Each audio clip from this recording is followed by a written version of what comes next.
हरे कृष्णा कृष्णा कृष्णा हरे हरे, हरे राम राम राम हरे हरे। तो सभी भक्तों का स्वागत है आज के भागवत कथा में, और बहुत बहुत धन्यवाद देना चाहूंगा मैं सभी भक्तों का। उनके लिए मैं बहुत कृतज्ञ हूँ जिन्होंने अपना मूल्यवान समय निकाला है और इस भागवत कथा में सम्मिलित हुए हैं। तो हम लोग दूसरे स्कंद भागवतम पर चर्चा कर रहे हैं। उससे पहले मैं आप लोगों को 10वें स्कंद के पहले अध्याय के 4थे श्लोक पर चर्चा करूंगा। मैंने पहले भी इन लेक्चर्स के सीरीज में बताया हुआ है, पर इस आज के प्रवचन में मैं एक एक शब्दों का अर्थ बताते हुए आप लोगों को बताऊंगा ये कितना मुख्य श्लोक है। और प्रभुपाद जी इसको जो है कृष्ण बुक में भी उन्होंने रेफर किया हुआ है कि ये भागवतम, ये हरि कथा कितना महत्वपूर्ण है। तो 10th canto 1st chapter verse number 4, तो प्रभुपाद जी बताते हैं, ये श्लोक आता है। ये श्लोक मैं बता रहा हूँ, सुखदेव गोस्वामी महाराज परीक्षित को बता रहे हैं। निवृत्त तरशे रूप गीयमाना भव औषधि श्रोत्रो मनो अभिरामात् का उत्तम श्लोका गुणानुवादात् पुमान विरजेता विना पशुघ्नात्। तो इस श्लोक में बताया गया है कि हरि कथा का कितना फायदा होता है। हरि कथा आपको जो है भगवत धाम भेज सकता है, और उसका एक एक चीज का, एक एक श्लोक, एक एक शब्द का मतलब बताते हुए Prabhupada ji word to word meaning में बता रहे हैं। निवृत्त, निवृत्त मतलब आप जो है मुक्त हो सकते हैं। तो किससे? हम तरशेर, तरशेर मतलब जितने हम तकलीफें झेल रहे हैं, परेशानी झेल रहे हैं, और स्पेशली यहाँ प्रभुपाद लिखते हैं तरशेर मतलब भौतिक कार्य, और दूसरा है काम भावना, लस्ट। तो आप किससे मुक्त हो सकते हैं? काम भावना से और भौतिक क्रियाओं से, जब आप भगवान की हरिकथा सुनते हो उपगीयमाना। और ये जो भगवान की हरिकथा है ये भव औषधि है। भव औषधि अर्थात सबसे बड़ी औषधि है ये। चौत्रो श्रोत्रो मनो अभिरामात, तो ये भी शब्दों का मुख्य अर्थ है। श्रोत्रो मतलब है श्रवण करना। तो प्रभुपाद लिखते हैं श्रोत्रो मतलब है ओरल रिसेप्शन। तो जो हम श्रवण करते हैं उससे जो है ये सबसे बड़ी भव औषधि है भगवान की हरि कथा। और मनो अभिरामात, आपका मन जो है पूरी तरह से प्रसन्न हो जाएगा। अभी हमने कुछ दिन पहले कृष्णा बुक में से पढ़ा था। प्रभुपाद बोलते हैं how Krishna's activities are pleasing to the mind. Krishna कथा कैसे मन को बहुत प्रसन्न करती है। यहाँ पे इसी चीज का संस्कृत शब्द आ रहा है मनो अभिरामात। कैसे मन पूरी तरह से तृप्त हो जाता है, आनंदित हो जाता है। तो ये एक चीज सोचने की बात है कि जो महान महान भक्त है उनको आत्माराम बताया जाता है।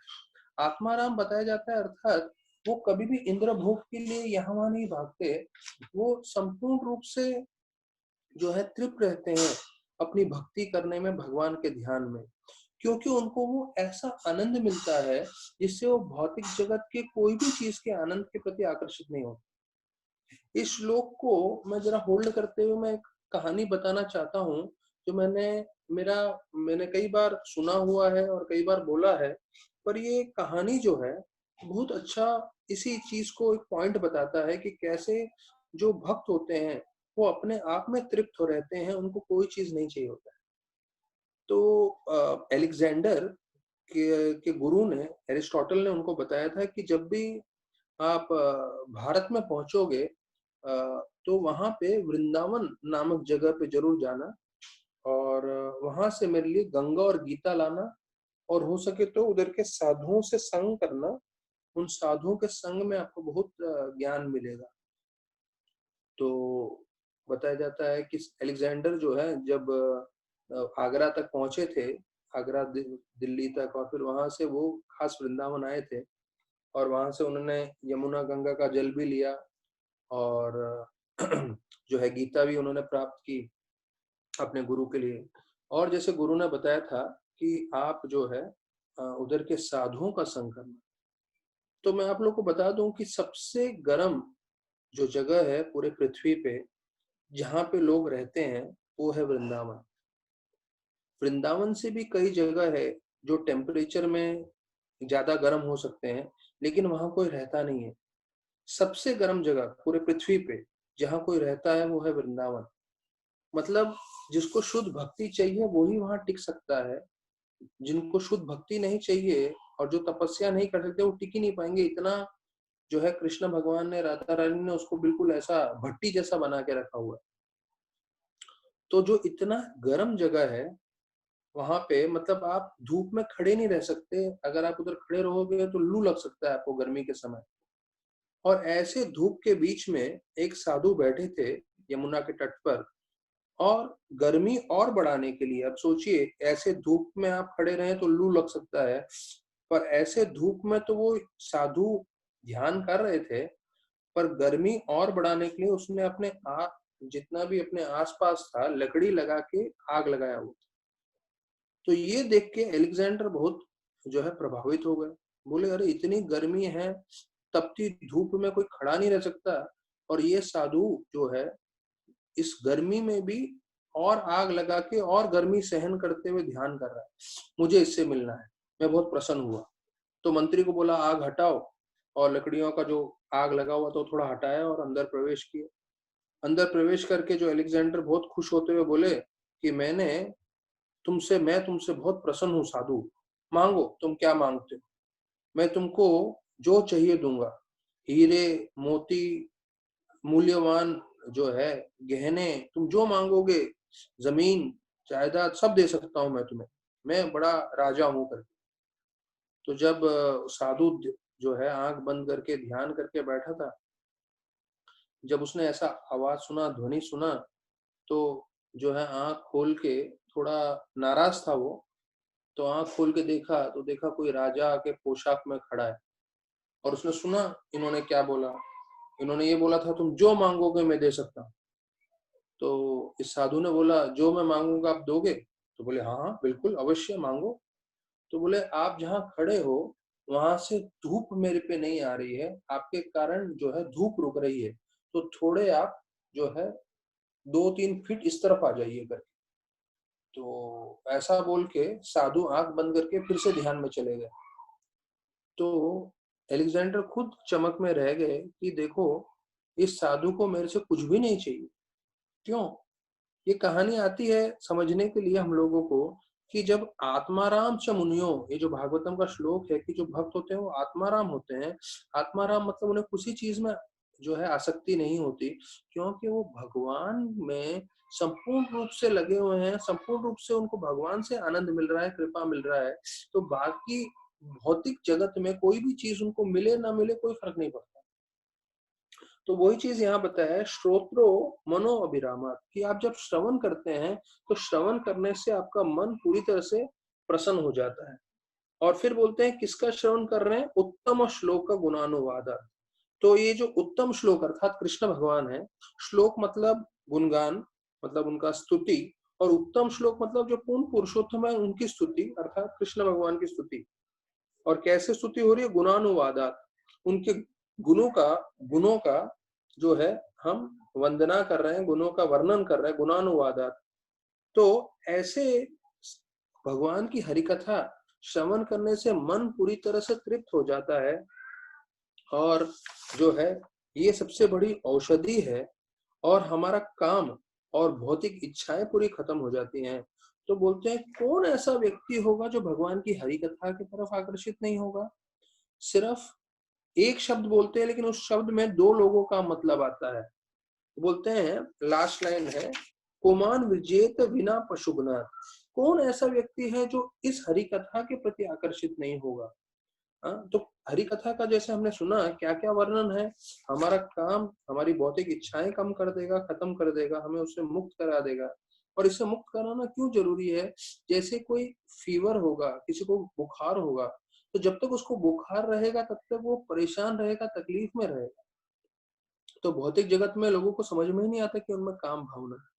भक्ति में आते हैं, इस्कॉन में आते हैं, थोड़े साल जप करते हैं, तब समझ में आता है भैया ये काम भावना है जो बार बार हमें परेशान कर रही है। और उससे मुक्त होना मतलब एक बुखार से मुक्त होना। बुखार से जैसे ही आप मुक्त हो जाओगे तो कितने संतुष्ट हो रहोगे, आनंदित रहोगे। तो वैसे ही काम भावना से आप मुक्त हो जाओगे तो आपका मन जो विचलित था, जो हर बार भोग करने का सोचता था, हमेशा परेशान था, उससे संतुष्ट हो जाएगा, आनंदित हो जाएगा। तो ये एक पहला बताया है।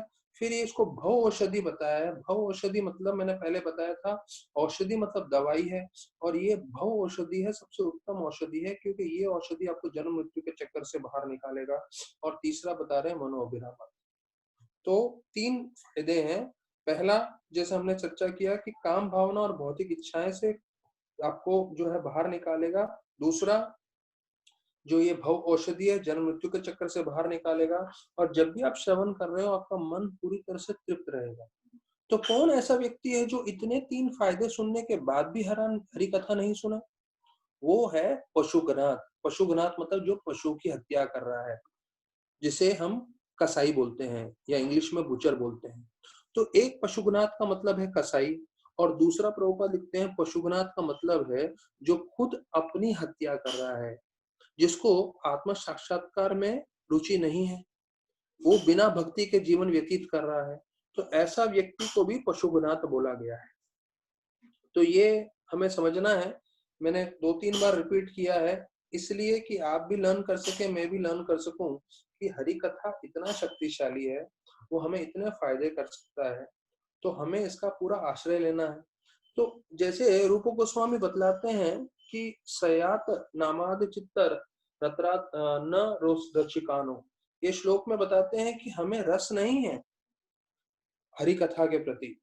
तो कोई बात नहीं, रस नहीं है, स्वाद नहीं है, आनंद नहीं आ रहा, लेकिन फिर भी जो है हमें रोज कोशिश करना चाहिए सुनने का, और धीरे धीरे हमारा शुद्धिकरण होगा और तब आनंद आएगा। और रूप गोस्वामी बोलते हैं उदाहरण में ये पीलिया का, जिसको पीलिया हो जाता है, जॉन्डिस हो जाता है, तो उसको शुगर केन जूस, गन्ने का रस अच्छा नहीं लगता, लेकिन जब पीते रहेंगे तब हमारा बीमारी ठीक होगा और तब हमें आनंद आएगा। ये श्लोक जो है मैंने तकरीबन 25 साल पहले भी सुना था, और 25 साल के बाद मैं बोल रहा हूँ। और एक चीज आपको मैं बता सकता हूँ कि हमारे जैसे जैसे शुद्धिकरण होगी तो हमारा आकर्षण वाकई बढ़ेगा। अगर आकर्षण नहीं बढ़ रहा होता तो हम इतना मेहनत करके कोशिश नहीं करते थे हरि कथा बोलने का या सुनने का। तो थोड़ा हमारा आकर्षण हो रहा है, इसलिए हम ये कर रहे हैं। तो वैसे ही भक्तगण जब भी इसके प्रति थोड़ा परिश्रम करेंगे, हम देखिए जीवन में सब कुछ करते हैं जो हमें अच्छा नहीं लगता। छोटा बच्चा स्कूल जाता है, रोते रोते स्कूल जाता है। गोपाल गार्डन में जो है, जब नर्सरी के बच्चे होते हैं तो मुझे मालूम है पेरेंट्स को बोलते हैं फादर या मदर को साथ में रहना पड़ेगा पहले 2-4 दिन। तो क्यों? क्योंकि बच्चे रोने लगते हैं। तो रोते रोते स्कूल जाते हैं क्योंकि उनको माता पिता से अलग नहीं होना। और फिर बाद में पूरा साल, जितने साल भी स्कूल जाते हैं, ऐसा नहीं है कि स्कूल जाते समय बहुत खुश होते हैं, हर्षोल्लासित होते हैं, नहीं। वो क्यों जाना पड़ता है? क्योंकि वो ये उन्होंने ऐसा अभी मॉडर्न कल्चर का नियम है, पर जबरदस्ती जाते हैं स्कूल। हमें अच्छा नहीं लगता फिर भी हमने किया। अब जितने भी लोग जॉब करते हैं, काम करते हैं, तो ऐसा नहीं है कि सब लोग जो है बहुत एक्सटेसी में जॉब पे जाते हैं, बोलते हैं अरे वाह वाह कितनी अच्छी बात है, आज मुझे नौकरी करना है, कहाँ है मेरे बॉस, बस उनका दर्शन करना है। और कहाँ है मेरा टेबल जहाँ पे मैं घंटों घंटों बैठ के काम करूंगा। कोई खुशी से नहीं करता, उनको जबरदस्ती करना पड़ता है क्योंकि उनको पैसे कमाने। तो कितना चीज हमने अपने जीवन में किया है जो भले ही हमें अच्छा नहीं लगता है फिर भी हम कर रहे हैं। तो उसी प्रकार से भले ही हमें बहुत आनंद नहीं आ रहा हो, भले हमें थोड़ी तपस्या लग रही हो, लेकिन अगर हम ये करेंगे तो हमारा धीरे धीरे शुद्धिकरण होगा, और इस शुद्धिकरण के बाद जो है हमें इतना रस आने लगेगा कि हम इसके बिना रह नहीं पाएंगे।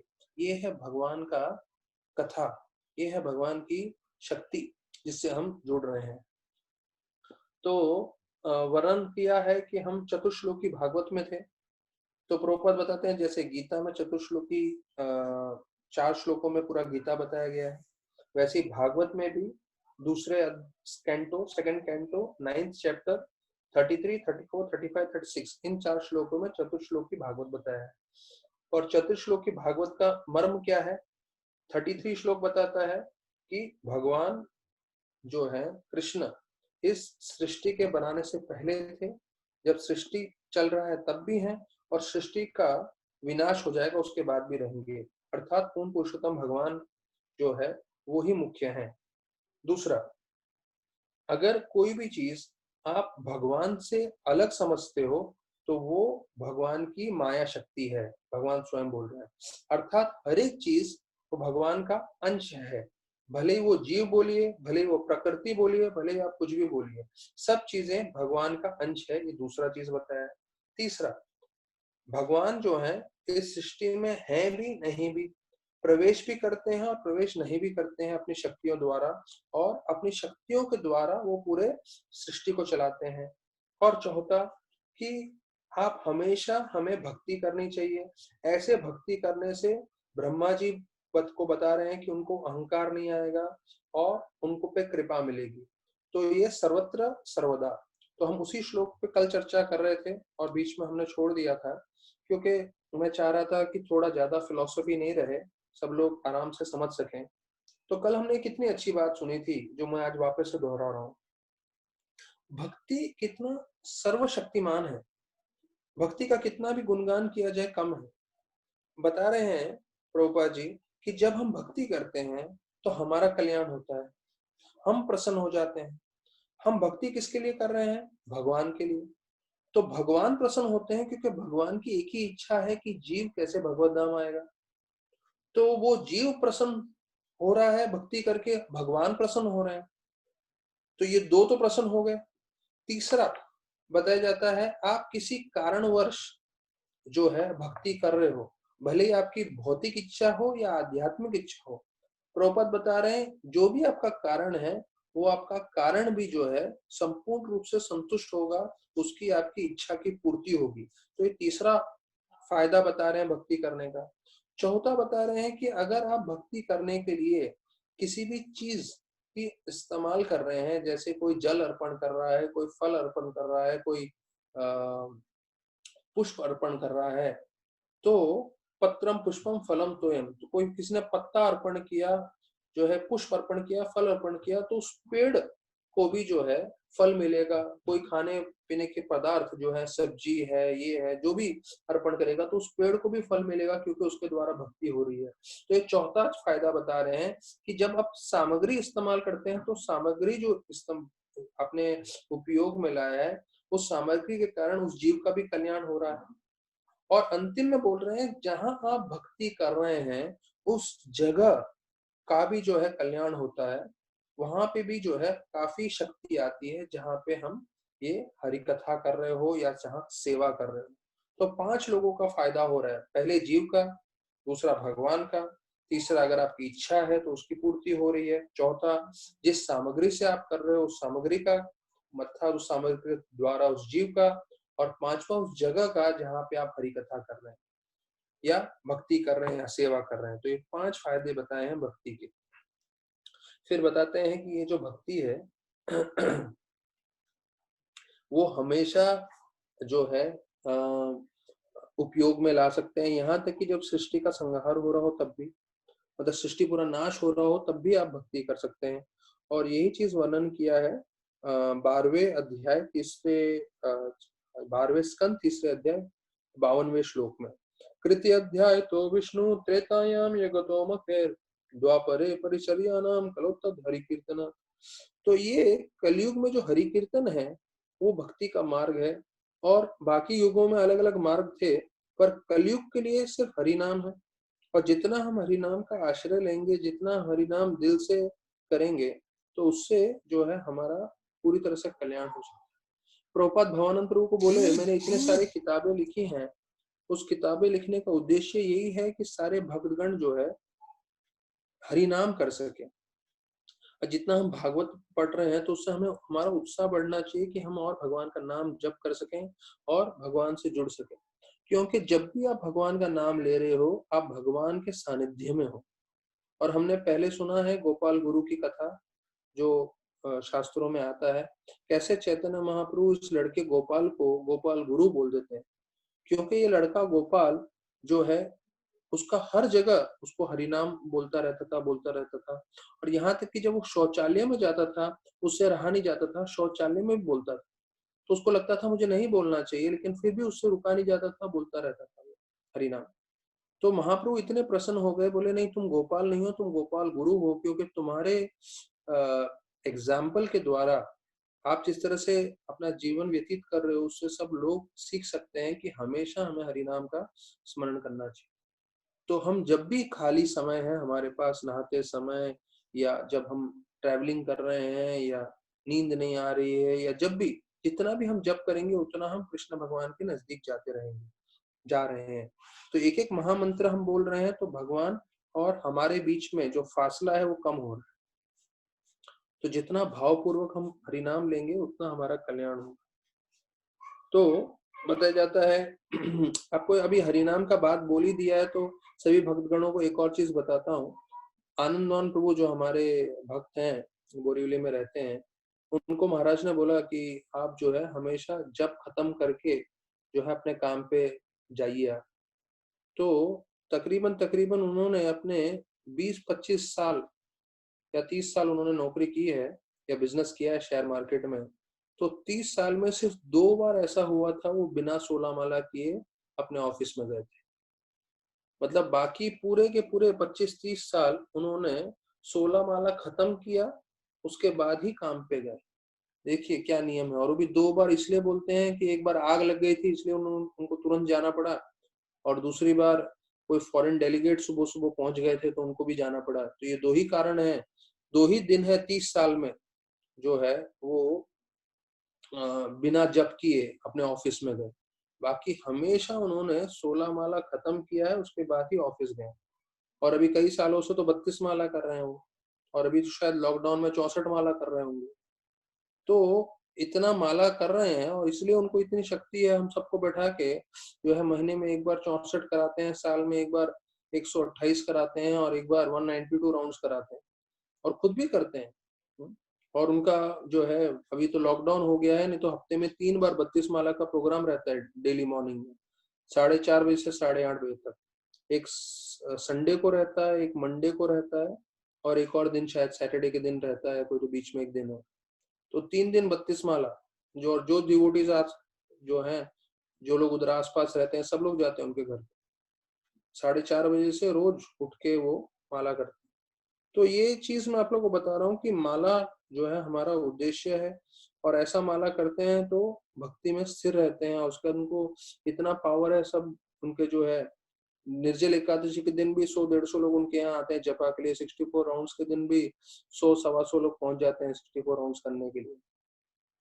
तो मैं ये बता रहा हूँ कि कीर्तन हमारा, हरिनाम हमारा सबसे शक्तिशाली है, हमें उनका आश्रय लेना चाहिए हमेशा। फिर बताते हैं कि कैसे विष्णु पुराण में बताया जाता है वासुदेवम न चिंतयेत, कि अगर हम वासुदेव को यहाँ न करें तो हमारा जीवन व्यर्थ है। तो बोलते हैं अगर एक पल भी चला जाए जिसमें हम कृष्ण भगवान को स्मरण न करें तो हमारा जो है जीवन व्यर्थ है। तो जैसे बताया जाता है life is a examination, life is a preparation and death is examination. मतलब हमारा जीवन जो है पूरा हम तैयारी कर रहे हैं, और जो हमारा मृत्यु है वो जो है परीक्षा का घड़ी है। और परीक्षा की घड़ी में हम पास कब होंगे? अंते नारायण स्मृति, जब अंत समय में हम भगवान को याद करेंगे। तो प्रभुपाद लिख रहे हैं कि हर परिस्थिति में आप भगवान की पूजा कर सकते हो। अब ये जो भक्ति का हम गुणगान कर रहे हैं, देखिए यहाँ पे श्लोक आया है सर्वत्र सर्वदा, मतलब हर, सर्वदा मतलब हमेशा, और सर्वत्र मतलब कोई भी परिस्थिति में कोई भी जगह में हमें भक्ति करना है। प्रभुपाद इस बात को स्थापना करने के लिए बोल रहे हैं कैसे माँ के गर्भ में जो है प्रहलाद महाराज ने और परीक्षित महाराज ने दोनों ने भक्ति की थी। तो देखते हैं हम, परीक्षित महाराज ने भगवान का दर्शन किया था। अंगुष्ठ मात्रम अमलम स्फुरुड पुराड मौलिनम, ये हमने श्लोक पहले स्कंद में सुना हुआ है कि कैसे उन्होंने जो है भगवान विष्णु का दर्शन किया, और कैसे भगवान का जो है मुकुट उन्होंने पहना था, पीताम्बरी कपड़ा पहना था, और उनका पूरा वर्णन करते हैं। और कैसे प्रहलाद महाराज ने, जब नारद मुनि उनकी माता कयाधु को प्रवचन दे रही थी, तो गर्भ में बैठ के उन्होंने पूरी कथा ध्यान पूर्वक सुनी, जिसके कारण वो जो है बाद में 5 साल की उम्र में सारे बच्चों को प्रचार कर रहे थे। तो ये हो गया गर्भ में। फिर बोलते हैं बचपन में भी आप भक्ति कर सकते हो। बचपन में किसने किया? 5 साल की उम्र में ध्रुव महाराज ने किया। फिर बोलते हैं आप अपनी युवा पीढ़ी में कर सकते हो। तो वो कौन है? महाराज अम्बरीश ने जो है युवा पीढ़ी में की। और फिर बताया जाता है कि आप अपने बुढ़ापे में भी कर सकते हो, और उसका उदाहरण दे रहा है धृतराष्ट्र। तो हमने पहले स्कंद भागवतम में 13वें अध्याय में पढ़ा, धृतराष्ट्र क्विट्स होम, कैसे धृतराष्ट्र है अपना घर त्याग के जाते हैं भक्ति करने के लिए। और फिर बताया जाता है कि आप मृत्यु के अंतिम श्रेणी में हो, अंतिम समय में हो, तो उस समय भी आप भक्ति कर सकते हो, और वो था अजामिल। और चित्रकेतु का बताया जाता है कि वो भगवान को नरक में या स्वर्ग में कहीं भी जाएंगे, वहां पे भी जो है पूजा कर रहे थे, भगवान की भक्ति कर रहे थे। तो देखिए भक्ति इतनी शक्तिशाली है, माँ के गर्भ से लेके 5 साल के बच्चे से लेके युवा अवस्था से लेके बुढ़ापे से लेके मृत्यु के समय से लेके, या मृत्यु के पश्चात आप स्वर्ग या नरक में भी चले जाओ, वहां पे भी आप भक्ति कर सकते हो। अभी नरक को लेके 2 जगह का कोटेशन आया हुआ है, इसमें प्रभुपाद जी कोट कर रहे हैं। मतलब हमको लगेगा भैया मृत्यु के पश्चात कैसे कोई नरक में कर सकता है? तो प्रभुपाद जी इस बात को स्थापना करने के लिए नरसिंह पुराण में से बता रहे हैं, और दुर्वास मुनि का बताया हुआ जो श्लोक है वो वर्णन कर रहे हैं 2 चीज का। तो उसमें बता रहे हैं कि कैसे नरसिंह पुराण में बताया है कि नरक में भी अगर कोई जप करता है तो हरिनाम इतना शक्तिशाली है कि वो नरक में से सीधा स्वर्ग में पहुंच जाता है जप करते करते। मतलब अगर कोई नरक में हरिनाम ले रहा हो, जप कर रहा हो, तो वो नरक लोक के जितनी भी परेशानी है, तकलीफ है, वहां से तो छूटेगा छूटेगा, और सीधा स्वर्ग में पहुंच जाएगा। मतलब यहाँ पे भूलोक में आएगा ही नहीं, सीधा स्वर्ग में जाएगा। ये है हरिनाम की शक्ति। नरक का निवासी अर्थात जितने इतने कुकर्म किए हैं, पाप किए हैं, सफर कर रहा है वो, लेकिन वहां से सीधा स्वर्ग चले जाएगा हरिनाम की शक्ति पे। और दुर्वास मुनि भी यही बतलाते हैं, वो मुच्यते यन नाम उदेति नरको अपि, ये संस्कृत के श्लोक के हिसाब से बता रहे हैं कि उसका मतलब है कि नरक में रहने वाले जो जीव हैं उनका भी उद्धार होता है अगर वो हरिनाम जप करते हैं। हरे कृष्णा कृष्ण कृष्ण हरे हरे, हरे राम राम राम हरे। तो हमें ये समझना है कि अगर हम जो है अपनी किसी भी परिस्थिति में, अभी हम कम से कम जैसे प्रभुपाद बोले 16 माला जप करें, तो हमें ये समझना है कि कृष्ण भगवान हमेशा हमारी सहायता करेंगे, हमारी रक्षा करेंगे। और एक और मैंने प्रवचन में सुना था कि कैसे भगवान विष्णु की जो गदा है, गदा जो है वो हमारे भक्तों के इर्द गिर्द हमेशा घूमती रहती है, और जब भी कोई विकट चीज या मुश्किल या परेशानी जो है उनको आक्रमण करने वाली होती है, तो गदा उसको नाश कर देता है। यहाँ तक कि यमदूत इसलिए भक्त के पास नहीं आते, क्योंकि यमदूत अगर भक्त के पास आएंगे तो गदा जो है यमदूत पे आक्रमण कर सकता है। इसलिए यमदूत को यमराज बोलते हैं कभी वैष्णव के पास मत जाना, वरना तुम्हारा नाश हो जाएगा। तो भागवत में वर्णन है 3रे स्कंद में, जब हम पहुंचेंगे तो वहां पे बताया गया कि भगवान का गदा भगवान ने खास हर एक भक्त के लिए रखा है, सुरक्षा के लिए। जैसे किसी का होता है ना जेड सिक्योरिटी होता है, वो कमांडर लोग स्टेन गन लेके घूमते हैं सिक्योरिटी के लिए, वैसे भक्तों को समझ में नहीं आता है, लेकिन उनके साथ भगवान का गदा हमेशा रहता है।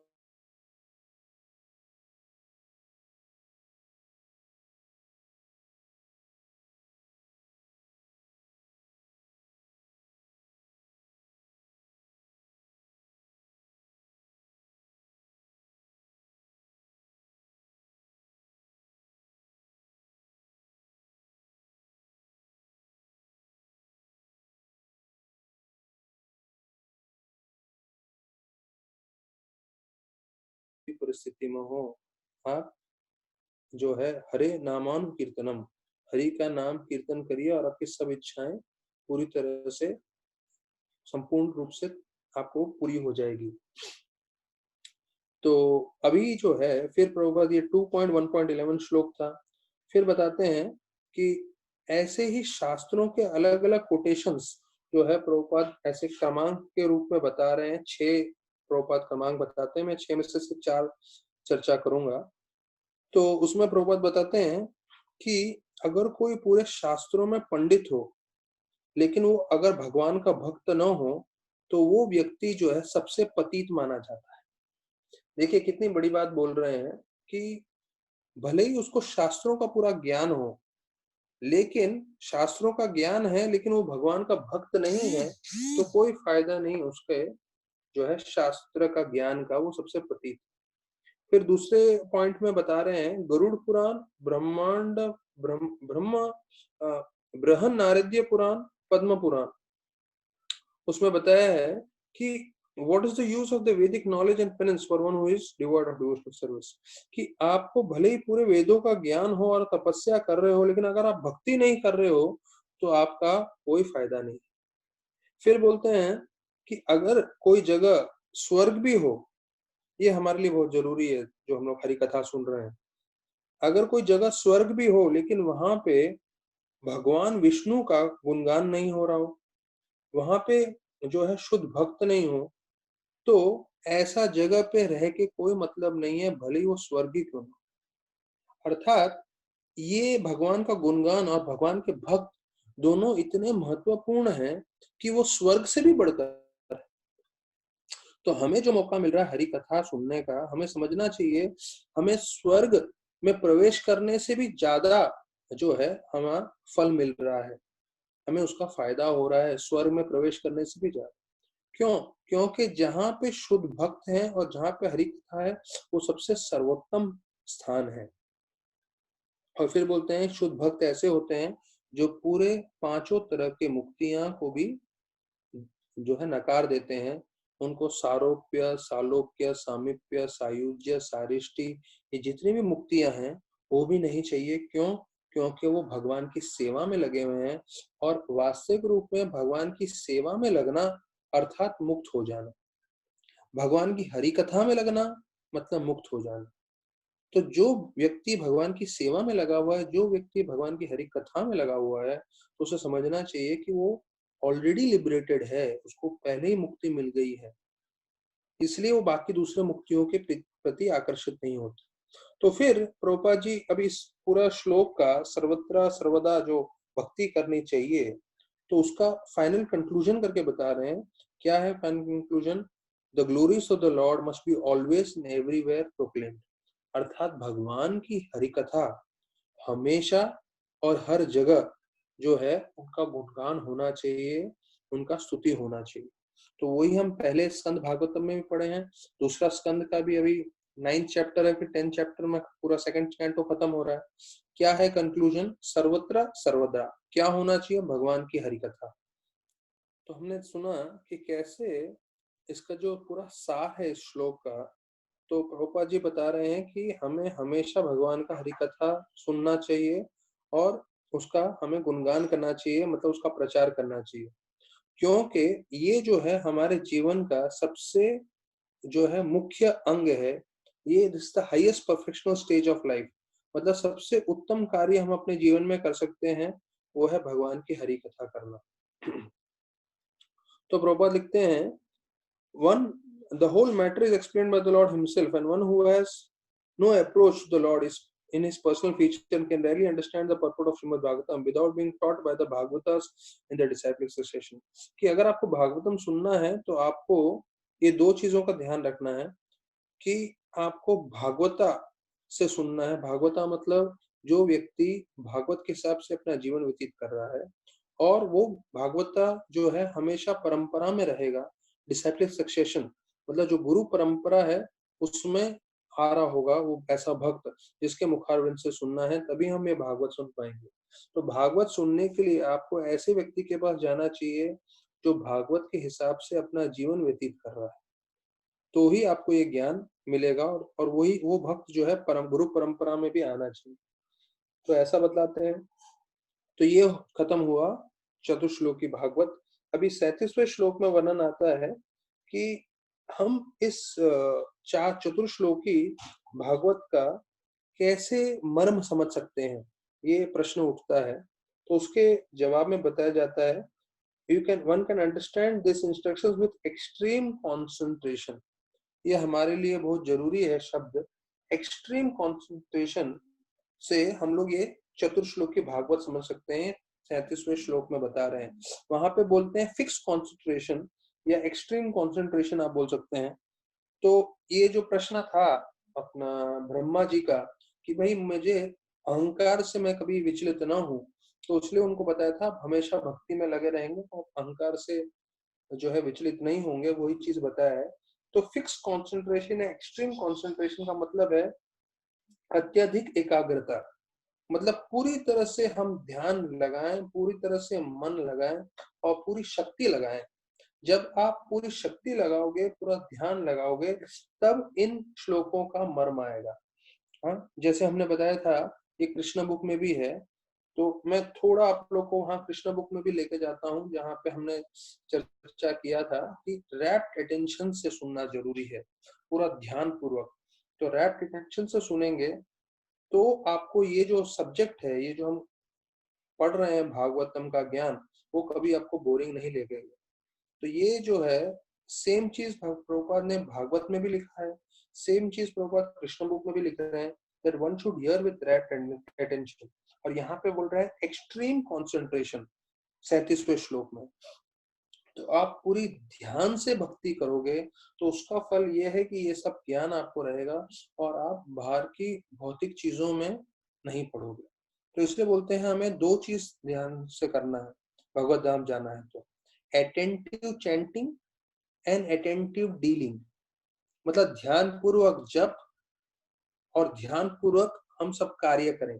कार्य मतलब जो हम सेवा कर रहे हैं वो, या हम किसी भक्तों से आदान प्रदान कर रहे हैं वो, या किसी भी चीज में जैसे हम पढ़ाई कर रहे हैं वो। तो एक तो हो गया ध्यान पूर्वक जप, और बाकी समय भी हमें ध्यान पूर्वक आदान प्रदान करना है जिसमें हम वैष्णव अपराध ना करें और हम अच्छे से कार्य करें। जब ये दो चीज करेंगे तो आप भगवत धाम प्राप्त कर सकते हैं, आप जा सकते हैं। और हमने सुना कल कि ये नित्य नव नव यौवनम है, कि भगवान हमेशा युवा हैं। हमेशा आप देखते हैं कि कुरुक्षेत्र के युद्ध में भी जहाँ 125 साल के थे, वो 16 साल के युवक लग रहे थे कृष्ण भगवान। तो जैसे भगवान हमेशा जो है हमेशा 16 साल के लड़के दिखते हैं, तो वैसे ही ये जो भगवान की हरि कथा है वो भी हमेशा आपको अलग अलग स्फूर्ति देगी, उत्साह देगी।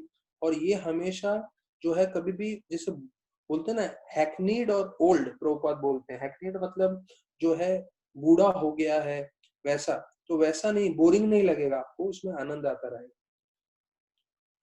तो फिर प्रभुपाद बताते हैं कि मन जो है, ये कृष्ण बुक में से जो है कोटेशन से मैं थोड़ा बीच में से इधर आ गया हूँ, सो दैट थोड़ा आप लोग को रिलैक्स लगे, और उसके बाद हम लोग वापस भागवत में प्रवेश करेंगे। तो प्रभुपाद लिखते हैं कि मन जो है हमारा, जो हमने गीता में सुना है, चंचल ही मना कृष्ण परमाति बलम तस्याम निग्रहमय वायु सुदुष्करम। तो इसमें मन को बता रहे हैं प्रभुपाद कि जो मन है उसका स्वभाव है कि वो इंद्र भोग के बारे में। तो हमें समझना चाहिए कि मन जो हमारा है, जो हम ध्यान से हरि नाम की तरफ लगा रहे हैं या उसको वश में करने की कोशिश कर रहे हैं, उस मन का स्वभाव ये है कि वो हमेशा इंद्र भोग के बारे में ही सोचेगा। तो ज्यादा हमें विचलित नहीं होना चाहिए। प्रभुपाद जी भागवत में भी लिखते हैं कि मन जो है बाय डिफॉल्ट, मतलब अपने आप जो है वो किस चीज के बारे में सोचेगा, वुमेन एंड वेल्थ, स्त्री के बारे में सोचेगा और धन के बारे में सोचेगा, ये मन का स्वभाव है। तो हमें उससे दूर रखना है, इसलिए हरि कथा पे ध्यान लगाना है, हरि नाम पे, हरि सेवा पे। तो बोलते हैं प्रभुपाद एक और लाइन की, इस भौतिक जगत में रहना मतलब सिर्फ सफरिंग भोग करना, मतलब यहाँ पे सिर्फ दुख है, तकलीफ है, अलग अलग मिजरीज है। तो ये भौतिक जगत किसी के लिए भी हो, भले वो ब्रह्मा हो कि चींटी हो, सबके लिए एक ही है, समान है। भले आपके पास कितना ही ऐश्वर्य आ जाए, तो ऐश्वर्य प्रभुपाद लिखते हैं जन्म, बीमारी, बुढ़ापा, मृत्यु का समाधान नहीं कर सकता। तो अगर हम लोग को लग रहा है हम क्यों भक्ति कर रहे हैं, तो एक चीज समझना चाहिए कि किसी के पास कितना भी धन हो, कितना ही वो बहुत बड़ा महत्वपूर्ण व्यक्ति हो भौतिक जगत में, लेकिन वो कभी भी जन्म, बीमारी, बुढ़ापा, मृत्यु का समाधान नहीं ला सकता। भौतिक जगत में कितना ही विज्ञान तरक्की कर ले, इन 4 चीजों का उनके पास समाधान नहीं है। इसलिए भक्ति करना चाहिए कि हम इस जन्म मृत्यु के चक्कर से बाहर निकल के भगवत धाम जा सकें। एक मैंने सुना था, मतलब 88 में मैंने पहली बार सुना था ये चीज, जब तक सूरज चांद रहेगा, जो है नेताओं का नाम लेके बोलते हैं, नेता तेरा नाम रहेगा। तो अलग अलग नेताओं का नाम लेके वो लोग बोलते रहते थे। मैंने 88 में सुना था, मतलब 32 साल पहले आज से। तो ये जो है, ये प्रार्थनाओं में से एक है। तो प्रभुपाद लिखते हैं, ये भागवतम के प्रार्थनाओं में से है कि accept my humble obeisances until the annihilation of this material world. ये मुझे लगता है ब्रह्मा जी की प्रार्थनाएं हैं कृष्ण भगवान को। तो उसमें बोल रहे हैं कि जब तक इस सृष्टि का विनाश न हो, तब तक आप मेरा दंडवत प्रणाम स्वीकार करें। और दूसरा बोल रहे हैं, as long as there is sunshine within this material world, kindly accept my obeisances। जब तक सूरज की रोशनी है सृष्टि में, तब तक आप मेरा प्रणाम स्वीकार करें। तो जब तक सूरज चांद रहेगा, कृष्णा तेरा नाम रहेगा। तो ये जो है वास्तविक रूप में कृष्णा के लिए है। बाकी लोग जो है कॉपी करके यहाँ वहां से सब गड़बड़ करते रहते हैं। तो मैं आप लोग को जस्ट एक न्यूज बताना चाहूंगा कि प्रभुपाद जी भागवतम में ये बतलाते हैं कि कैसे इस भौतिक जगत में प्रॉब्लम के लिए कुछ कोशिश नहीं करनी पड़ती है। ये भौतिक जगत बनाया ही ऐसा है कि हमेशा प्रॉब्लम आती रहती है। और हमने सुना है भागवत में प्रभुपाद बोलते हैं कैसे 2 लकड़ी को घिस के आग लग जाती है, भले कोई आग लगाने नहीं जाता जंगल में। तो उसी प्रकार से प्रॉब्लम होता रहता है। अभी मैंने एक अखबार का न्यूज सुना है, जॉर्ज फ्लॉयड, ये 4 जून की खबर है और 25 मई का खबर है। ये आज से तकरीबन आप समझ सकते हैं 1 हफ्ता 10 दिन पहले की बात है। ये जो है फुटबॉल प्लेयर थे और ये अमेरिका में गए एक दुकान में, जहाँ पे उन्होंने $20 का नोट दिया और दुकानदार को लगा नहीं ये जो नोट है वो नकली है, और उसने पुलिस वाले को बुला दिया और पुलिस वाले ने हथकड़ी पहना के उसको जो है जोर से झुकाया और ऐसे ही 8 मिनट 10 मिनट तक रखा, जब वो सांस नहीं ले पा रहा था और उसकी मृत्यु हो गई। और ये जो है जॉर्ज फ्लॉयड की जैसी मृत्यु हुई है, तो उसके बाद बताया जाता है पूरे अमेरिका में जो है दंगा होने लगा है और बहुत सारे दुकानों को आग लगा दिया, बहुत सारा नुकसान हो गया और 4000 लोग को जेल में डाल दिया। तो ज्यादा मुझे न्यूज चैनल में और ये सब में इंटरेस्ट नहीं है, पर जस्ट मैं आप लोग को बता रहा हूँ क्या हो रहा है वातावरण में। तो एक मैसेज आया था कि अमेरिका वालों ने जो है पूरे विश्व भर से पैसा इकट्ठा किया, लूटमार किया। जैसे लंदन वालों ने जो है पूरा का पूरा भारत से लूट के लेके गए अपने देश में। लेकिन देखिए एक छोटे से जो है $20 का नोट गलत देने के कारण कैसे जॉर्ज फ्लॉयड जी मर गए और उसके कारण पूरे अमेरिका में दंगा हो गया। तो अगर आपने गलत कार्य से पैसे कमाए हैं, भले ही वो देश हो, भले ही वो व्यक्ति हो, जब समय आएगा पूरी तरह से उसका नाश होने ही वाला है। तो प्रभुपाद बताते हैं गीता में गुरु कौन है। तो हमें मालूम है चैतन्य महाप्रभु ने बोला है, हमार आज्ञा गुरु होए तारो ही देश। तो गुरु कौन है, कौन गुरु बन सकता है? तो प्रभुपाद जी बताते हैं गुरु वो है जो 100% कृष्ण भावनामृत है, मतलब 100% कृष्ण कॉन्शियस है। इस दूसरे अध्याय गीता में प्रभुपाद जी बतलाते हैं गुरु मतलब जो पूरी तरह से कृष्ण भावनामृत है, या कम से कम कोशिश कर रहा है पूरी तरह से कृष्ण भावनामृत होने की। और दूसरा चैतन्य महाप्रभु किसको गुरु बोलते हैं, वो प्रभुपाद जी कोट कर रहे हैं चैतन्य चैतामृत में से, किबो विप्र किबनासी किबनाशी शूद्र के न्याय, यही कृष्णा तत्ववेते सही गुरु है। कौन है गुरु? बोलते हैं कोई बड़ा सन्यासी नहीं, कोई बड़ा ब्राह्मण नहीं, यही कृष्ण तत्ववेते। भले वो शूद्र हो, भले वो सन्यासी हो, भले वो ब्राह्मण हो, असली योग्यता क्या है? कौन गुरु बन सकता है? जो कृष्ण का ज्ञान जानता हो। जो व्यक्ति कृष्ण का ज्ञान जानता है वो गुरु बन सकता है, वो प्रचार कर सकता है। तो चैतन्य महाप्रभु ने बोला कि गीता और भागवत में कृष्ण का ज्ञान है।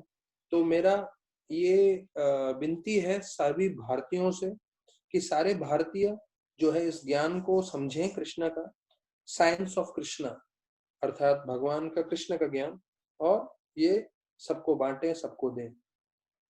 तो मैं राधानाथ महाराज का जर्नी होम पढ़ रहा था।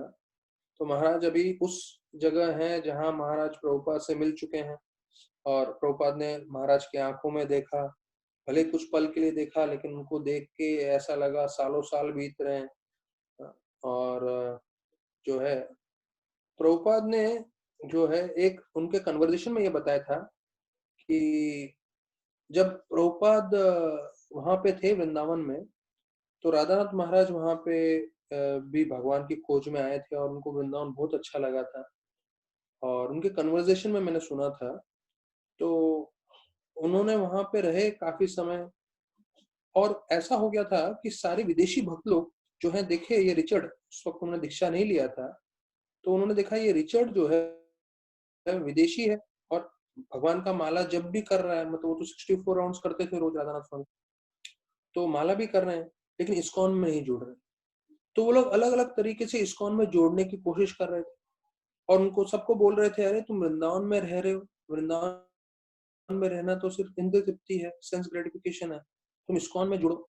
यहाँ तक कि इतना बोल दिया राधानाथ महाराज को कि आपको हम प्रभुपाद का पर्सनल सर्वेंट बनाएंगे। तो प्रभुपाद का पर्सनल सर्वेंट बनाने के लोभ से वो इस्कॉन में खींचना चाहते थे, पर राधानाथ महाराज एक का दो नहीं हो रहे थे। और फिर बताया जाता है कि एक बार वो प्रभुपाद से एक जगह मिले, जैसे बता रहे हैं कि कैसे वो जा रहे थे, तो वो घुटनों के बल पे थे, प्रणाम किए, और प्रभुपाद जो है उनकी आंखों में देख रहे थे। तो महाराज को एक बार जो है डर लगा कि कहीं प्रभुपाद मुझे ये ना बोले कि जो है आप तुम भी इस्कॉन ज्वाइन करो। मतलब इतने सारे इस्कॉन के विदेशी भक्त बोल रहे थे इस्कॉन ज्वाइन करो, इस्कॉन ज्वाइन करो, तो उनको अच्छा नहीं लग रहा था। और अभी प्रभुपाद उनके सामने खड़े थे, तो उनको लगा अगर प्रभुपाद भी ऐसा बोलेंगे तो मुझे उनका मेरा दिल टूट जाएगा। तो प्रभुपाद ने उनसे पूछा कि तुम कितने समय से वृंदावन में? तो तकरीबन तकरीबन 6 महीना हो चुका था उस समय महाराज को। तो महाराज बोले 6 महीना, और उनका दिल बिल्कुल बैठा जा रहा था कि कहीं प्रभुपाद ये ना बोले कि जो है आप भी इस्कॉन ज्वाइन करो। पर प्रभुपाद ने जो है आंखों के द्वारा उनके हृदय तक देखा, और प्रभुपाद ने मुस्कुरा के बोला, बहुत बढ़िया, इस्कॉन वृंदावन जो है बहुत अच्छी जगह है रहने के लिए, आप रहिए यहीं पे आराम से।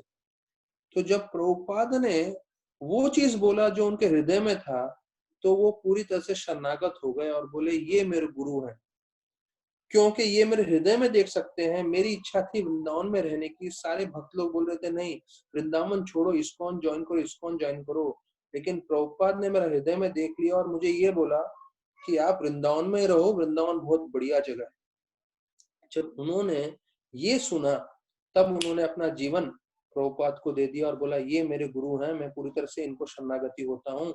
और फिर जो है उनका वीजा एक्सपायर हुआ, तो फिर वो जो है अमेरिका आ गए और न्यू वृंदावन वेस्ट वर्जीनिया में ज्वाइन किए। पर जाने से पहले महाराज लिखते हैं कि वृंदावन में से मैं हर मुख्य स्थान पे जा रहा था, और वहां से मैं मट्टी ले रहा था। मेरा मट्टी लेने का उद्देश्य ये था कि मैं जब भी वृंदावन से बाहर जाऊंगा तो मैं वृंदावन को कभी भूलूं नहीं। और वो एक ही प्रार्थना कर रहे थे, हे प्रभु कृष्ण भगवान, मेरे हृदय से आप कभी जाना मत, आपका स्मरण मैं कभी ना भूलूं। तो आज भी मुझे मालूम है महाराज का जो कमरा है बॉम्बे में राधा गोपीनाथ मंदिर में, वहां पे एक डिब्बी में व्रज रस है, व्रज की मिट्टी है, व्रज का रज है। तो महाराज आज भी उसको रोज जो है उसको एक बार जो है सुनते हैं और प्रार्थना करते हैं। तो ये महाराज की आसक्ति थी वृंदावन से और कृष्ण भगवान से। और फिर बोलते हैं कि वो जो है एक दिन पहले गोवर्धन का परिक्रमा के लिए गए असीम कृष्ण के साथ, और जब परिक्रमा कर रहे थे 14 किलोमीटर का, तो वो खुश भी थे दुखी भी थे। खुश इसलिए थे क्योंकि गोवर्धन की परिक्रमा कर रहे थे, लेकिन दुखी इसलिए थे कि अभी गोवर्धन से दूर जाना पड़ेगा। तो सोचिए कितनी उनकी आसक्ति थी। और बोलते हैं गोवर्धन इतना जो है भव्य है कि गोवर्धन के छोटे से छोटा एक पत्थर भी होगा, हाँ, वो हम सब भक्त जानते हैं कि वो जो पत्थर है वो वास्तविक रूप में कृष्ण ही है। तो सारे भक्तगण एक छोटे से पत्थर का भी जीवन पर्यंत पूजा करते हैं, ये मान के कि ये कृष्ण है। जयद्रथ महाराज के पास दो गोवर्धन की शिला है, थोड़ा ब्राउन है और एक थोड़ा डार्क ब्राउन है, मतलब ज्यादा ब्राउन जैसा है। तो ये दोनों को जो है पूछते हैं, एक को कृष्ण मानते हैं, एक को बलराम मानते हैं, और रोज सुबह उसको अभिषेक करते हैं। और अभिषेक करने के बाद जो है इत्र लगाते हैं, हाँ, और आरती करते हैं, दिया ऑफर करते हैं, अगरबत्ती ऑफर करते हैं, फिर फ्रूट्स और फ्लावर रोज ऑफर करते हैं। तो जयत महाराज मुझे बोल रहे थे कि मैं हर बार मंदिर में नहीं रह पाता हूँ क्योंकि मेरा इतना ट्रैवलिंग रहता है, तो मैं इन्हीं विग्रहों को जो है मंदिर मानता हूँ, उनकी पूजा करता हूँ मैं रोज। तो फिर बताया जाता है कि जब रात को जब सोने के लिए गए महाराज यमुना में, यमुना के तट पे जब सोते थे तो वहां पे बैठे रहे, और उस यमुना में उनको सारी की सारी नदियां याद आ रही थी। तो महाराज लिखते हैं, बहुत सारा नाम लिखा है मैंने, सिर्फ दो तीन आपको बताता हूँ कि जो थेम्स नदी है लंदन का, उसका याद कर रहे थे। फिर एम्स्टरडेम के कैनल्स याद कर रहे थे, टाइबर के, रोम के जो है टाइबर करके उधर का नदी है उसको याद कर रहे थे, और फिर अंत में गंगा याद कर रहे थे कि कैसे सब जगह पे मैं बैठ के प्रार्थना कर रहा था कि हे प्रभु मुझे दिशा दिखाइए, कैसे मैं आपको प्राप्त कर सकूं। और वो जो उनका खोज था वो वृंदावन में आके समाप्त हुआ, कृष्ण भगवान को प्राप्त करके, वो भी व्रज में। तो वो सबको याद करते हुए, गंगा को भी अंतिम में जहां से उनको महामंत्र मिला, और ये सब याद करते हुए यमुना में के सामने पूरी रात प्रार्थना कर रहे थे, ध्यान कर रहे थे। और महाराज बोलते हैं कि जब मैं निकल के जा रहा था, ट्रेन पकड़ रहा था, तो मथुरा से वो जो ट्रेन है सीधा मुझे काठमांडू ले जाने वाला था, तो उनके दोस्त असीम कृष्ण ने उनको एक भेंट दिया, और वो भेंट क्या था, ब्रज की रोटी और गुड़। तो बोलते हैं जब भी हम वहां रहते थे ब्रज में, तो जब भी कहीं मधुकरी करते थे तो एक चीज मिलता था हमें, वो है ब्रज की रोटी और गुड़, जो बोलते हैं मेरे को बहुत प्रिय था। और वहां से नेपाल में गए, और पेहवाला लेक करके पोखरा में आता है, वहां महाराज एक हफ्ता थे। और महाराज बताते हैं कि पोखरा तो मतलब इतना, मैं भी गया हूँ काठमांडू और नेपाल, तो उसमें पोखरा जो उधर का एक शहर है बहुत ही खूबसूरत है, पूरे पहाड़ों से घिरा हुआ है। महाराज पूरा हफ्ता सिर्फ प्रार्थना करते थे, जप करते थे वहां पे पेवल लेक में, महाराज लिख रहे हैं किताब में। और फिर वहां से वो वापस आए। तो अभी और भी हम चर्चा करेंगे, पर थोड़ा मैंने बताया कि आपको जर्नी होम में सिर्फ बता दो। अभी हम वापस अपने भागवत में आ जाते हैं, हम 37वें श्लोक में थे। और फिर मैं आपको बता रहा हूँ कि हमें रूपा जी जो है बतला रहे हैं, और सुखदेव गोस्वामी बतला रहे हैं कि भक्ति में हमें सबसे महत्वपूर्ण है एक्सट्रीम कंसंट्रेशन, अत्यधिक एकाग्रता। अगर पूरी तरह से हम ध्यान पूर्वक करेंगे तो हम इन श्लोकों का मर्म समझ पाएंगे। ये जो प्रश्न था उसका जवाब देते हैं। तो गीता में जैसे मैंने बताया है, चार चतुश्लोकी, 4 श्लोकों में पूरा गीता का सार है, जो चतुश्लोकी गीता बोलते हैं। और अभी हमने चतुश्लोकी भागवत समाप्त किया है। तो प्रभुपाद लिखते हैं कि original speaker of Bhagavatam who was also original speaker of Gita, अर्थात ये जो गीता बताया वो भी कृष्ण भगवान ने बताया, और ये जो भागवत के 4 श्लोक हैं वो भी कृष्ण ने बताए। तो कृष्ण भगवान दोनों जगह बोलने वाले थे, दोनों जगह स्पीकर थे, प्रभुपाद जी बता रहे हैं। फिर प्रभुपाद बोलते हैं Shrimad Bhagavatam the text of the personality of Godhead and its unalloyed devotees. तो ये जो भागवत है सिर्फ दो लोगों को प्रवेश है इस भागवत में, एक भगवान के भक्त और भगवान स्वयं। बाकी तीसरा को किसी को प्रवेश नहीं है इस भागवत में, क्योंकि ये बहुत ही गुह्य ज्ञान है भक्ति का। तो ये भागवतम में एंट्री सिर्फ दो लोग के लिए है, भगवान स्वयं, क्योंकि भगवान और भागवत अलग नहीं है, और उसके अलावा सिर्फ एक ही व्यक्ति है जो इसमें प्रवेश कर सकता है, वो है भक्त। अगर आप भक्त नहीं है तो भागवत पढ़ने जाएंगे तो इतना आपको जो है आध्यात्मिक रूप से समझ में नहीं आएगा। तो प्रभुपाद जी ऐसा करके बता रहे हैं। तो बोलते हैं यही आत्माराम शब्द का प्रभुपाद जी बतला रहे हैं मतलब ये है कि जो साधु होता है वो अपने आप में संतुष्ट रहता है, उसे कोई भी भौतिक चीजों के प्रति आसक्ति नहीं होती। फिर भागवतम के पहला अध्याय, पहला स्कंद, दूसरा अध्याय, 20वां श्लोक वर्णन कर रहे हैं। एवं प्रसन्न मनसो भगवत भक्ति योगता भगवत तत्व विज्ञासा मुक्त संगस जायते।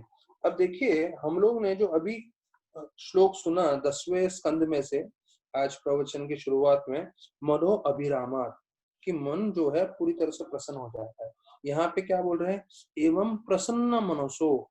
तो देखिए, दोनों जगह एक ही शब्द का मतलब आ रहा है कि आपका मन प्रसन्न हो जाएगा जब आप हरि कथा सुनेंगे।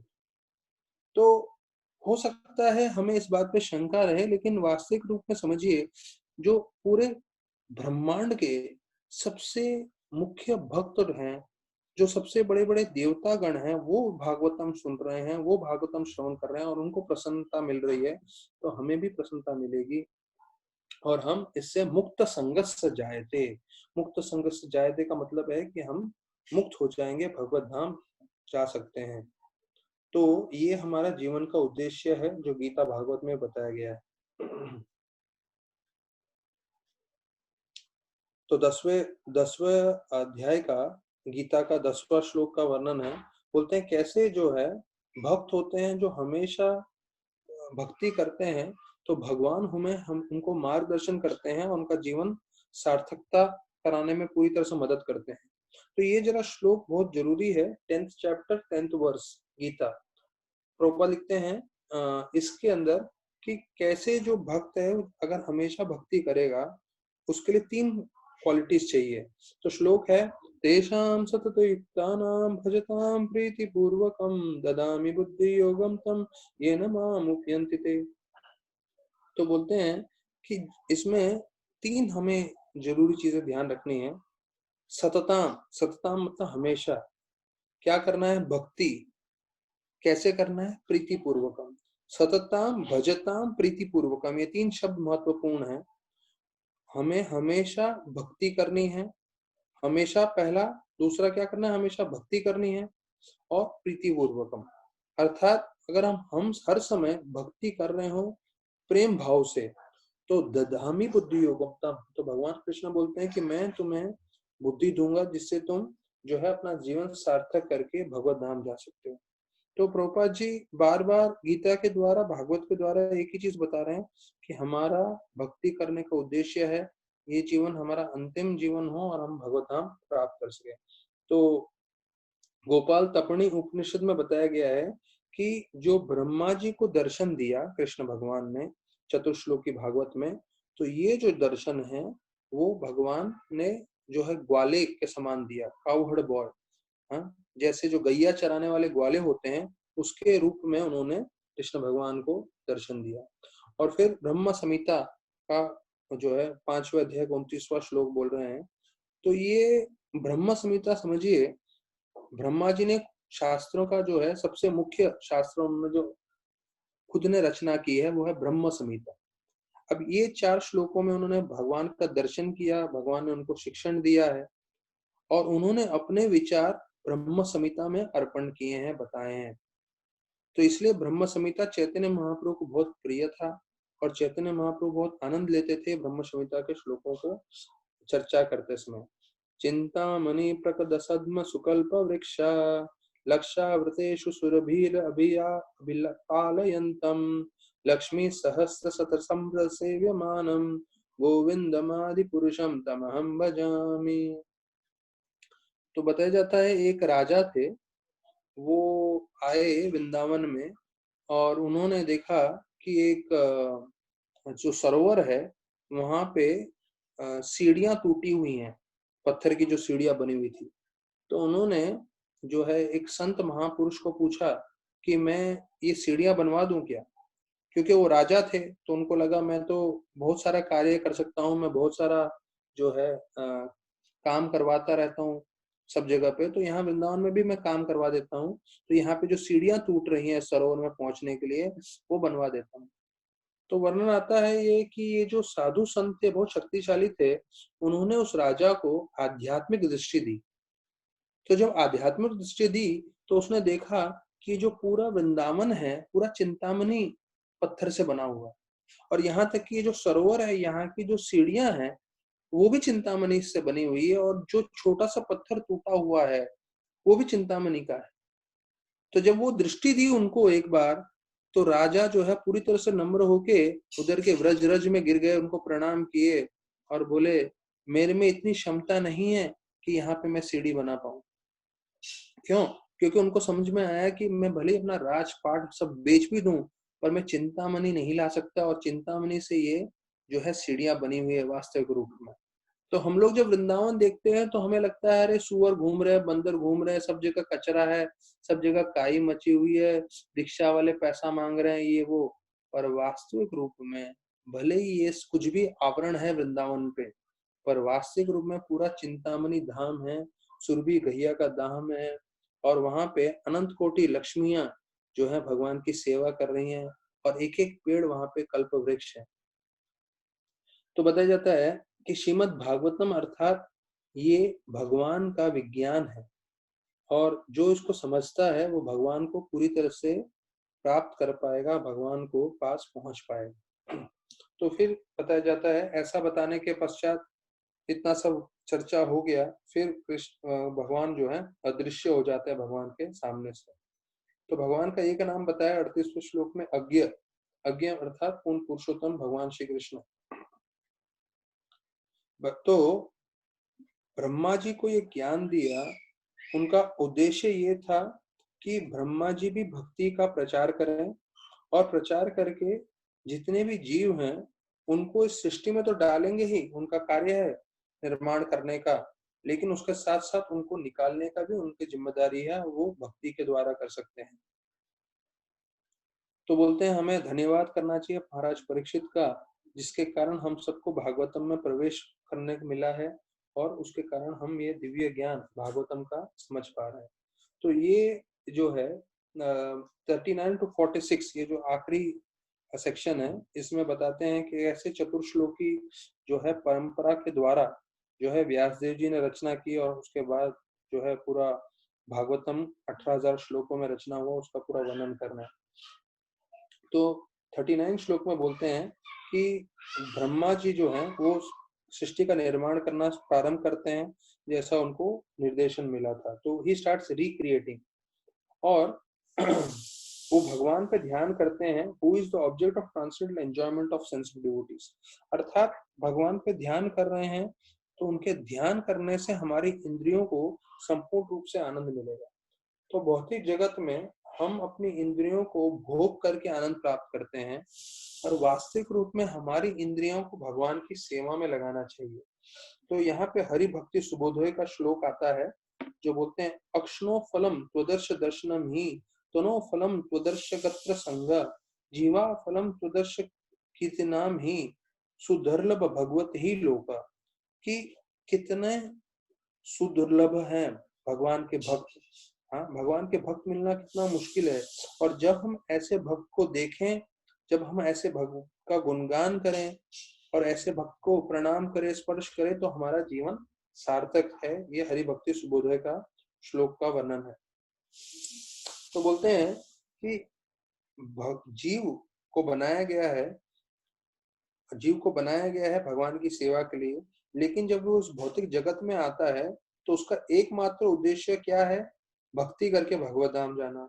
तो वही ब्रह्मा जी, नारद जी, व्यासदेव जी और उनके जितने भी गुरु परंपरा है, सब एक ही कार्य में लग जाते हैं। क्या? कि जीव को इस भौतिक जगत से निकाल के भगवत धाम ले जाना।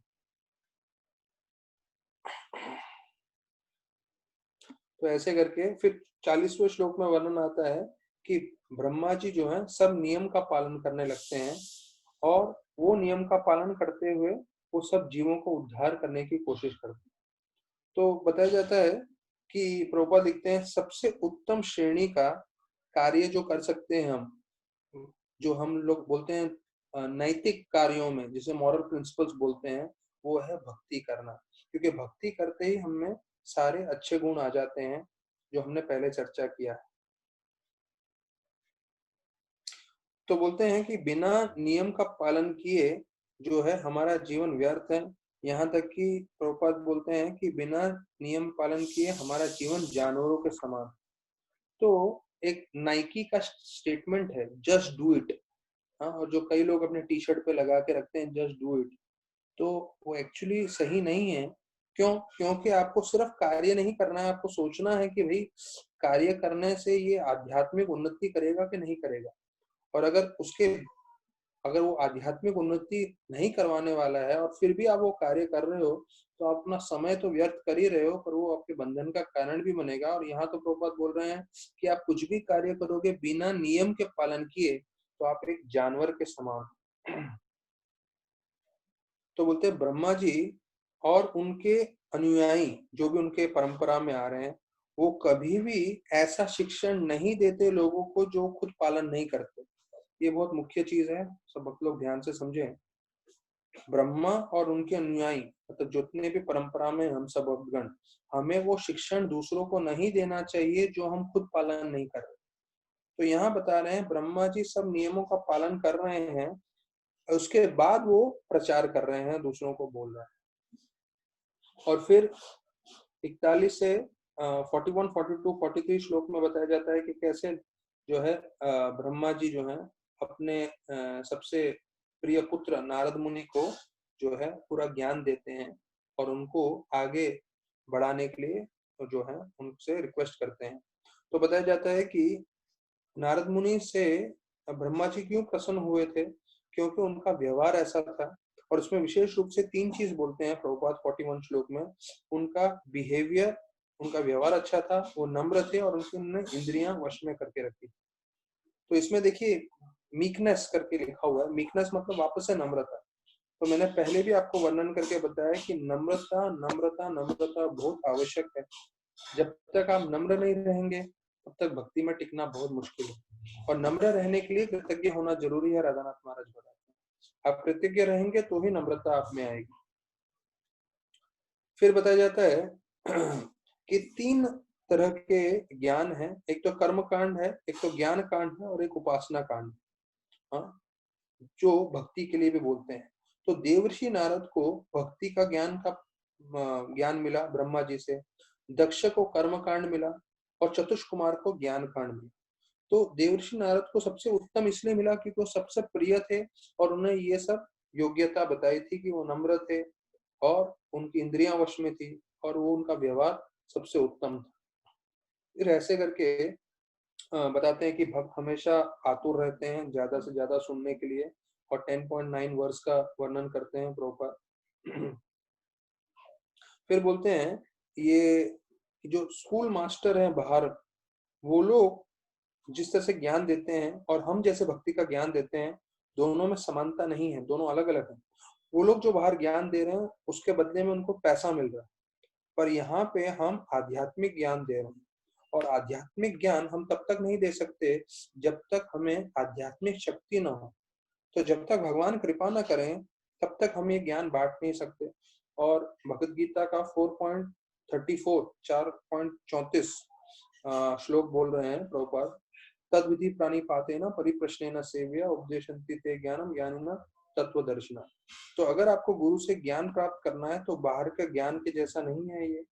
आपको यहाँ पे शरणागति होना पड़ेगा, नम्रता से प्रश्न पूछना पड़ेगा और सेवा करना पड़ेगा। तो ये 3 चीज बहुत मुख्य है, भक्तों को जानना है कि अगर हमें आध्यात्मिक ज्ञान चाहिए तो शरणागति करना है, नम्रता से प्रश्न पूछना है और सेवा करनी है। बिना सेवा के हम जितना भी भागवत पढ़ रहे हैं, जप कर रहे हैं, वो असर नहीं करेगा। असर करेगा लेकिन पूरी तरह से असर नहीं करेगा, क्योंकि सेवा मुख्य अंग है, ये जानना चाहिए। प्रभुपाद बोलते हैं कोई पैसे लेन देन करता है, अदल बदल करता है, वैसे ही ये दिव्य ज्ञान नहीं हो सकता है आदान प्रदान। दिव्य ज्ञान प्राप्त करने के लिए आपको अपने गुरु का सेवा करना अति आवश्यक है। जब गुरु की सेवा करेंगे तभी आपको जो है दिव्य ज्ञान प्राप्त होगा।